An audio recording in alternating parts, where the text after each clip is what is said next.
Okay friends, I am unboxing this Dewalt 8.5-inch table saw. It's actually super nice. I have one just like it at home. I am on a job site in Phoenix with a new condo that I bought.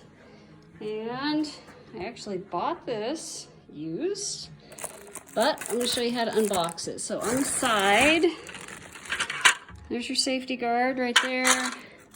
Also got your miter gauge. Let's see if I can cut this baby out.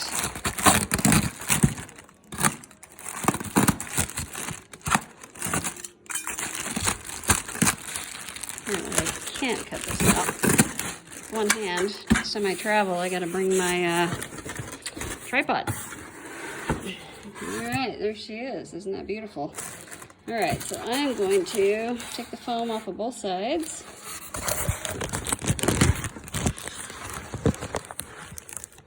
Sorry about that. Turn this off while I take the foam out. Alright, so I have this unboxed. I have the table saw here. As far as pieces, I've got my little stop guard, I've got the miter gauge, and I've got my little safety right here. So I'm going to take this outside and show you how I set it up. Okay, so I have this outside on my table. I am ready to get it set up. So this is going to be my stop guard, and I'm actually going to put it on this short one because I actually have to make a fairly short cut.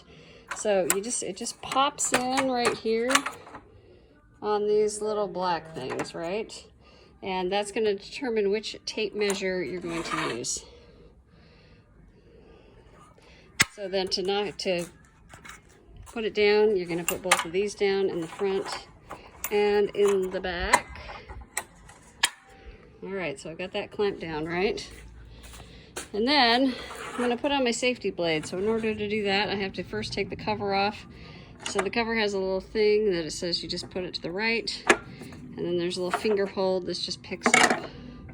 And then right here, you have this little hand crank. So you can see my blade's getting taller. I'm going to crank my blade way up because it's going to be a lot easier to get this on. So right now I'm going to take the riving knife off. So you can see there's a little spinny guy right here. So I'm going to undo that. And then it says there's a little arrow that says push in. So if I push that in, I should be able to just pull this out. But I doubt I can do it with one hand. So let's see. Alright, so I'm going to push in on this. And then this just pulls right out. So that was really easy. Alright, so I'm going to do the same thing to put this in. So I'm going to push in on the little thing with the arrow and get my hands in there. Push in and push this down, and you heard that lock into place. Now I'm just going to tighten this nut right here. Okay, there we go. Alright, so now I have my safety guard on, which I like my safety guard because I like my fingers. So I'm just going to pull that up, and I'm going to put this cover back on. So the cover,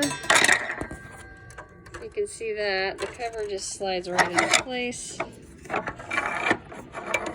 Right up there, and then I just lock this, and there you go. This is a new saw, so I want to make sure that the back of this is lined up with my blade. Otherwise, I'm going to have issues. And it actually looks pretty good to me, so I think I will be good to go there. If you do need to change your blade, the wrenches are right here included in the back, and that's where I'm going to put this knife right here. So I'm just going to hang this around here so that I don't lose that. So you just undo these bolts. I'm going to pop that in, and then you can see they just come out right here. I'm not going to change the blade though. I'm going to leave the blade that I have on there, and I am going to turn this off and get ready to do my cut.